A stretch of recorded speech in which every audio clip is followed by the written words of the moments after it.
आदरणीय श्री नरेंद्र भाई मोदी साहेब, मारा साथी नायब मुख्यमंत्री श्री हर्ष भाई संघवी, मारा साथी मंत्री श्री जीतू भाई वाघाणी, अर्जुन भाई मोडवाडिया, प्रद्युमन भाई वाजा, कौशिक भाई वेकरिया, सांसद श्री राजेश भाई चुड़ासमा, आमंत्रित सर्वे संतगण, प्रेस मीडिया मित्रों सौ ने मारा नमस्कार।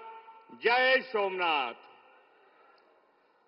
आदरणीय वडाप्रधानश्रीના નેતૃત્વ અને પ્રેરણાથી ઉજવાઈ રહેલું સોમનાથ સ્વાભિમાન પર્વ દેશના આત્મસન્માન અને અતૂટ આસ્થા તથા અડગ સંકલ્પથી ઉજવણીનો અવસર છે।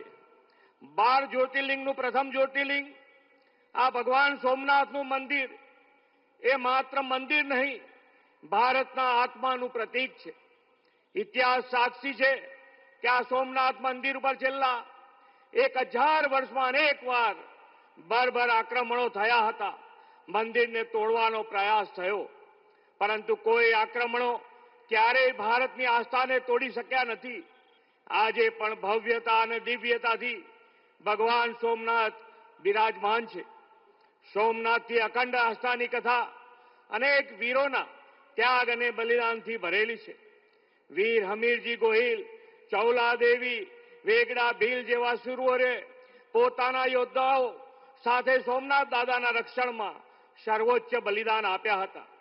આજે આખા જગતમાં સ્વની ચર્ચા છે, ત્યારે આદરણીય વડાપ્રધાન શ્રી મોદી સાહેબે દેશના ઇતિહાસમાં જોઈએ એવું સ્થાન નહીં પામેલા સ્વાભિમાનના યુદ્ધને અને સોમનાથ દાદાના રક્ષણ માટે સમર્પિત થઈ ગયેલા શૂરવીરોની શહાદતને યાદ કર્યા છે। 1000 વર્ષ પહેલા દેશની અસ્મિતા પર આક્રંતાઓએ કરેલા આક્રમણનો આપણા સ્વાભિમાની યોદ્ધાઓએ પૂરા શૌર્ય અને સાહસથી જવાબ આપ્યો હતો। જનમાનસમાં આવા સ્વાભિમાનની જ્યોતિ જલાવી રહે એવા વિચાર માત્ર આદરણીય વડાપ્રધાન શ્રી નરેન્દ્રભાઈ જેવા યુગ પુરુષને જ આવે। આપણે સૌ નસીબદાર છીએ કે વિશ્વના વિકાસ પુરુષ એવા વડાપ્રધાન શ્રી મોદી સાહેબ આજે આપણને પ્રેરણા આપી રહ્યા છે। આખા યુગનું નિર્માણ કરનાર વિઝનરી લોકનાયક શ્રી મોદી સાહેબે પ્રત્યેક ભારતવાસીઓના સાંસ્કૃતિક રાષ્ટ્રવાદનો જે ભાવ જગાડ્યો છે તેનું ગૌરવ કરવાનો આ અનેરો અવસર છે। સોમનાથ મંદિરની ગાથા કોઈ વિનાશની ગાથા નથી, એ તો 1000 વર્ષથી આપણા અડગ સ્વાભિમાનની અને ક્યારેય અસત્ય સામે ન ઝૂકવાની વિરાસત છે। ગુજરાતના પનોતા પુત્ર લોહ પુરુષ સરદાર સાહેબે દેશની આઝાદી પછી સોમનાથ મંદિરના પુનઃનિર્માણનો સંકલ્પ કર્યો હતો।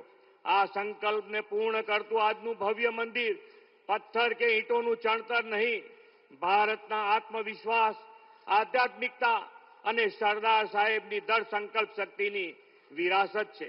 વડાપ્રધાન શ્રી મોદી સાહેબે આપણા શ્રદ્ધાના કેન્દ્રોની આવી વિરાસતને જાળવીને આધુનિક કાયાકલ્પ કરવાની સંસ્કૃતિ વિકસાવી છે। કાશી વિશ્વનાથ, કેદારનાથ, મહાકાલ, બાબા વૈદ્યનાથ ધામનો વિકાસ, અયોધ્યામાં ભવ્ય રામ મંદિર, પાવાગઢમાં મહાકાળી માતાને 500 વર્ષ પછી ધ્વજારોહણ, અંબાજી ધામનો સર્વાંગી વિકાસ અને સોમનાથ તલીમ સંગમ તથા સોમનાથ સ્વાભિમાન પર્વ।